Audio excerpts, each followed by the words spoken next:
Lawrence of Arabia, a legend carved in the desert, but behind it a body destroyed by addiction, a love lost to fame, a voice erased forever, and a life that vanished from Hollywood overnight.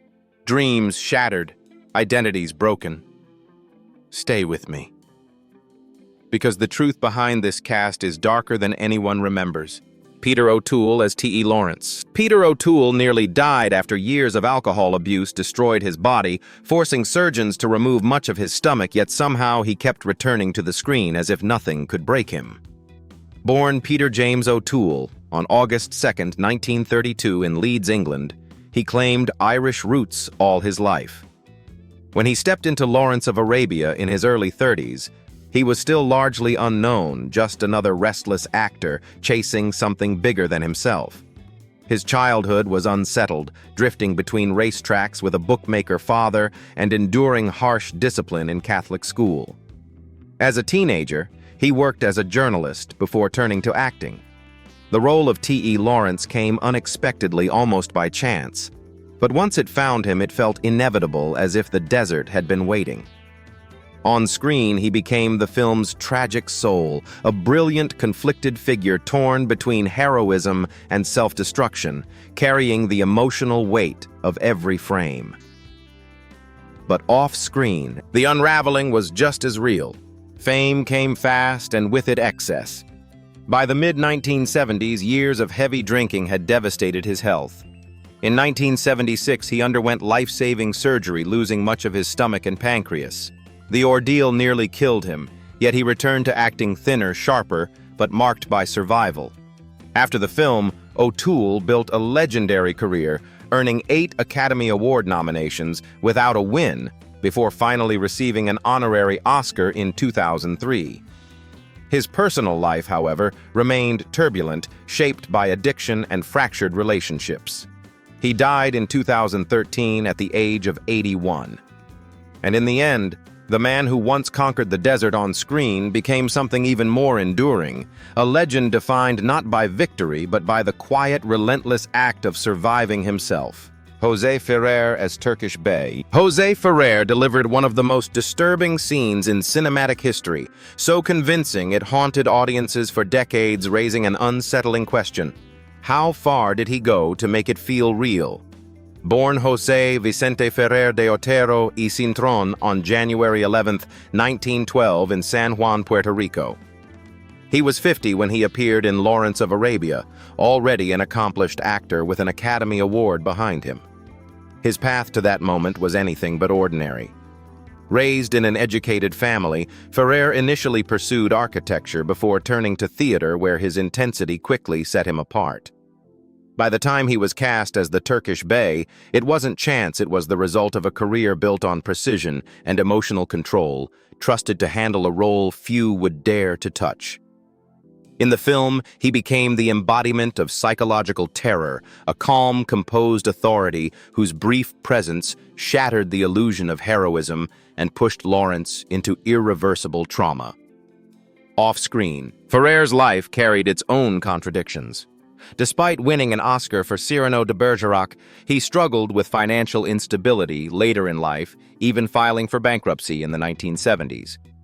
His personal life was equally complex, marked by multiple marriages, including a high-profile relationship with singer Rosemary Clooney. The gap between artistic success and personal stability grew increasingly visible. After Lawrence, he continued working across stage and film, always respected, often admired, yet never quite escaping the shadow of his most intense performances. He himself considered Cyrano his finest achievement, but for many, it was those darker moments that lingered. He died in 1992 at the age of 80, and in the end, the man who appeared on screen for only minutes left behind a presence that felt impossible to escape, like a shadow that never fully fades. But remember, the secret was hinted at from the very beginning, and now it's starting to reveal itself darker than anyone ever imagined. Anthony Quinn as Auda Abu Tayi. Anthony Quinn lived a life as turbulent as any character he played, fathering 13 children across multiple relationships, chasing passion relentlessly, and leaving behind a legacy as complicated as it was legendary. Born Manuel Antonio Rodolfo Quinn Oaxaca on April 21, 1915 in Chihuahua City, Mexico, he arrived in Lawrence of Arabia at 47, already a towering presence shaped by decades of struggle and reinvention. His early life was marked by upheaval. His father fought in the Mexican Revolution, forcing the family to flee to El Paso, where poverty defined his childhood. Quinn drifted through manual labor and odd jobs before discovering acting almost by accident. When cast as Auda Abu Tayi, it wasn't just a role, it felt like a return to something primal within him, a warrior spirit forged long before Hollywood. On screen, he became the film's wild force, charismatic, unpredictable, driven by pride and survival. Auda Abu Tayi wasn't just muscle. He was the raw, untamed energy that pushed the story into chaos and motion. Off-screen, that same intensity never settled. Quinn's personal life grew increasingly complex. 3 marriages, numerous affairs, and 13 children spread across different relationships. His relentless pursuit of passion often collided with stability, creating financial strain and emotional distance. The line between the man and his characters blurred, leaving behind both admiration and controversy. After Lawrence, he continued an extraordinary career spanning over 150 films, earning acclaim in Zorba the Greek, and solidifying his image as a global icon of strength and vitality. Yet his private life remained as restless as ever. He died in 2001 at the age of 86. And in the end, the man who embodied warriors and rebels on screen lived as one in real life, never truly belonging anywhere, yet impossible to forget. And just when you think that was the darkest story, the one waiting at number 7 will change everything you thought you knew. Alec Guinness as Prince Faisal. Alec Guinness spent years quietly resenting the very role that made him immortal, fearing that one performance would eclipse a lifetime of artistry, and in many ways, it did. Born Alec Guinness de Cuff on April 2, 1914 in London, England, he entered Lawrence of Arabia at 48 already, a celebrated actor carrying decades of stage and screen mastery into the desert. His beginnings, however, were far from certain. Born out of wedlock with no confirmed father and raised by a mother who remarried into instability, Guinness grew up navigating hardship and identity. He drifted through jobs before finding the stage where his transformative ability caught attention. His casting as Prince Faisal felt less like a gamble and more like recognition of a man who could become anyone and mean it. In the film, he was the quiet strategist, the political mind beneath the spectacle, embodying dignity, restraint, and the tragic complexity of a leader balancing hope against imperial reality. Yet the greatest conflict came later. Despite winning an Academy Award for The Bridge on the River Kwai and building a career of extraordinary range, it was his role as Obi-Wan Kenobi in Star Wars that followed him everywhere.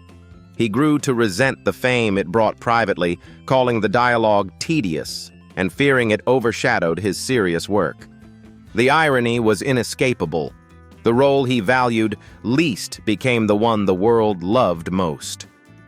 After Lawrence, he continued a remarkable career collaborating again with David Lean and maintaining a long private marriage to Marula Salomon, with whom he had one son.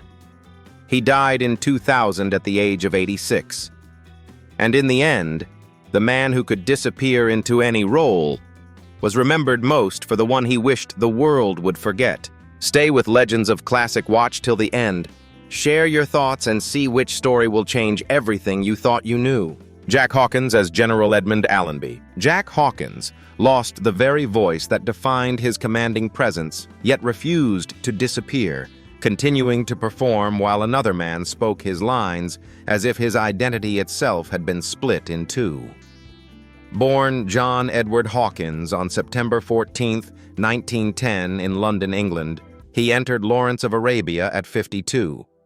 Already a seasoned actor whose authority on screen felt earned rather than performed. His life in performance began almost unbelievably early. At just 12 years old, he stepped onto the stage, a child shaped by discipline and precision. Acting was never accidental for Hawkins. It was a path carved deliberately over decades. By the time he was cast as General Allenby, it wasn't luck. but inevitability. A man who had spent a lifetime learning how power looks and how it speaks. In the film, he became the cold architecture of empire, the calculating British general whose calm authority masked the moral tension beneath imperial ambition. He was not loud, but he was immovable. Then came the collapse that changed everything. In the mid-1960s, Hawkins was diagnosed with throat cancer. Surgeries followed, and by 1966, his voice, his greatest instrument, was gone. For an actor, it was a devastating loss. Yet he continued working his performances, dubbed by other actors, his physical presence carrying what his voice no longer could. It was a quiet, relentless act of defiance against disappearance. After Lawrence, he remained a respected figure, appearing in major films like Zulu, even as his personal life shifted through divorce and remarriage. His resilience became as defining as his roles. He died in 1973 at the age of 62. And in the end, the man who once commanded with his voice proved that even in silence, presence can still echo louder than words. Claude Rains as Mr. Dryden. Claude Rains built a career on one of the most recognizable voices in cinema, yet spent his earliest years struggling with severe visual impairment, nearly blind and uncertain if he would ever even see the stage. Born William Claude Rains on November 10, 1889 in London, England, he was already 73 when he appeared in Lawrence of Arabia, a veteran actor whose presence carried decades of quiet mastery. His childhood was marked by hardship and fragility. The son of a struggling stage actor, Rains grew up in poverty, and as a child his eyesight was so poor it threatened his future entirely. Yet through persistence and multiple eye operations, he found his way to the theater. His casting as Mr. Dryden felt less like chance, and more like the final evolution of a man who had spent a lifetime refining control, precision, and voice.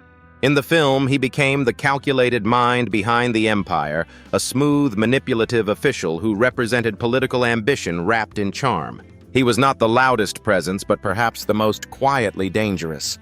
Off-screen, Rains' life carried its own complexities. He married 6 times, each relationship reflecting a restless search for stability that never quite held. Though admired for his sophistication and wit, his personal life suggested a man always slightly out of reach, never fully anchored. After Lawrence, his legacy was already secure. From The Invisible Man to Casablanca, he had defined what it meant to dominate a scene without ever needing to raise his voice. He died in 1967 at the age of 77. And in the end, the man who once feared he might never truly see the world became one of the clearest voices through which audiences understood it. Omar Sharif as Sharif. Ali ibn el-Karish. Omar Sharif lost the love of his life to a career that demanded everything, drifting into years of gambling addiction, and in the end, a mind that could no longer remember the man he once was. Born Michel Dimitri Chaloub on April 10, 1932 in Alexandria, Egypt, he grew up in a wealthy Lebanese Syrian Catholic family. By the time he stepped into Lawrence of Arabia at age 30, he had already changed his name and his faith for love and ambition. Educated in British schools in Cairo, Sharif was expected to follow his father into business, but the stage pulled him elsewhere. Discovered in Egyptian cinema in the early 1950s, his casting as Sharif Ali came unexpectedly, bridging cultures in a way few actors could. When he emerged from the desert mirage on screen, it felt less like an entrance and more like destiny revealing itself. In the film, he became the emotional bridge, the proud, conflicted spirit of Arabia, grounding Lawrence's fragile brilliance with loyalty, dignity, and the quiet weight of belonging. But behind the elegance, life fractured. His marriage to Egyptian star Faten Hamama, once a symbol of devotion, collapsed under the strain of constant international filming. In the decades that followed, Sharif turned to high-stakes bridge and gambling, losing millions. Later in life, Alzheimer's disease began to erase the memories that had defined him, including the very films that made him immortal. After Lawrence, global fame followed with Dr. Zhivago and Funny Girl, cementing him as one of the first Middle Eastern actors to conquer Hollywood while remaining deeply tied to his roots. He died in 2015 at the age of 83. And in the end, the man who once rode out of the desert like a vision slowly faded back into it, leaving behind only the outline of a legend shaped by love loss and time. Anthony Quayle as Colonel Harry Brighton. Anthony Quayle carried the unseen weight of war long after it ended, returning to the stage and screen as if nothing had changed while quietly living with memories he rarely spoke of. Born Sir John Anthony Quayle on September 7, 1913 in Ainsdale, Lancashire, England, he was nearing 50 when he stepped into Lawrence of Arabia, bringing with him not just acting experience, but the discipline of a soldier. Before fame, his life had already been interrupted by history. Trained in theater from a young age, his rising career was halted by World War II. Quayle joined the British Army, eventually serving as a major and working in special operations. When he returned to acting, his casting as Colonel Brighton felt almost inevitable, a man who didn't need to pretend he understood command. In the film, he became the rigid spine of military order, a traditional officer clashing with Lawrence's unpredictability, embodying the tension between discipline and dangerous brilliance. But the deeper story stayed off-screen.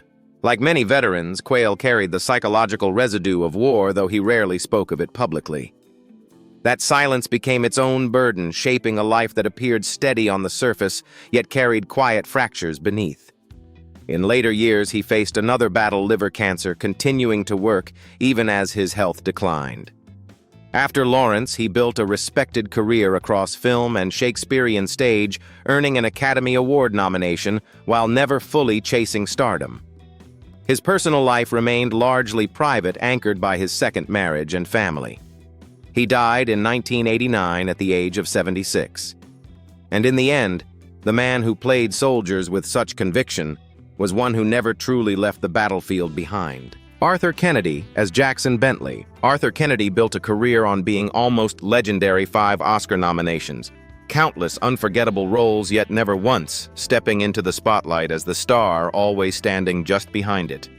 Born John Arthur Kennedy on February 17, 1914 in Worcester, Massachusetts, he was 48 when he appeared in Lawrence of Arabia, already known as one of Hollywood's most reliable and respected supporting actors. His journey began on the stage. Trained at Carnegie Mellon, Kennedy found early success on Broadway before being discovered by James Cagney, who saw something rare in his quiet intensity. His casting as Jackson Bentley came unexpectedly, replacing Edmund O'Brien after a sudden heart attack halted production. It was a role shaped by circumstance, almost as if fate had rewritten the script overnight. In the film, he became the cynical observer, the man who turned Lawrence into a myth while quietly exposing the illusion behind it. He wasn't the hero, he was the one who understood the performance. Off-screen, the pattern repeated. Despite 5 Academy Award nominations, Kennedy never won. His career became defined by excellence without recognition, a constant presence without ultimate validation. Later in life, he withdrew from Hollywood, living quietly between Savannah and Connecticut. Even his personal life carried quiet loss. His wife of decades passed away, leaving him increasingly isolated. After Lawrence, he continued working in film and theater, even winning a Tony Award, yet never escaping the identity of the greatest supporting actor. He died in 1990 at 75. And in the end, the man who revealed how legends are made became one himself, just always slightly out of frame. I.S. Johar as Qasim. I.S. Johar played a man saved from death only to betray it, a moment that echoed a career briefly touching global fame before returning home. Born in 1920 in British India, he was 42 when he appeared in Lawrence of Arabia, stepping into one of the few international roles of his career. Educated and multilingual, Johar began as a comedian and filmmaker in Bollywood. His casting as Qasim was unexpected, placing him in a dramatic role far from his usual style, almost as if fate had pulled him into a different world just for a moment. On screen, he became the moral fracture of the story, a man whose betrayal forced Lawrence into one of his darkest decisions. Off-screen, the contrast was quieter, but just as real. Despite global exposure, Johar remained largely within Indian cinema, a rare crossover talent who never fully transitioned to Hollywood. He died in 1984 at 64. And in the end, the man who crossed into another world on screen was remembered most for the one he never truly left. Michelle Ray as Faraj. Michelle Ray walked away from Hollywood just as success found him, leaving behind a rising career to live a life no audience would ever witness. Born in 1944 in England, he was only 17 when he appeared in Lawrence of Arabia, already an Oscar-winning child actor with a future that seemed inevitable. His role as Faraj became the emotional core of the film A Loyal Boy, whose tragic death marked a turning point for Lawrence. But off-screen, Ray made an even more unexpected choice. After the film, he quit acting entirely, walking away without scandal or failure. Instead, he pursued education, attended Harvard, and built a career in finance far from the spotlight. He is still alive today, and in the end, the boy who once stood at the heart of a cinematic tragedy chose a life where no one was watching and never returned. They rode through the desert as legends, but time told a different story. Some became icons like Peter O'Toole and Omar Sharif, carrying fame that never truly let them go. Others lived quieter lives, fading away from the spotlight or leaving it behind entirely. And some, like those who stood briefly on screen, carried moments so powerful, they outlived everything else. Because behind every performance there was a cost. Fame gave them immortality on film, but in real life it took pieces of them. Identities blurred, relationships broke, and for some, the role they played became something they could never fully escape. And maybe that's the truth no one talks about. Sometimes becoming a legend is just another way of losing yourself. So tell me whose story stayed with you the most, and who do you think paid the highest price for that fame? Because the real question is, when Lawrence rode into the desert and disappeared into the horizon, was that the end of the story, or the moment it finally began to fall apart?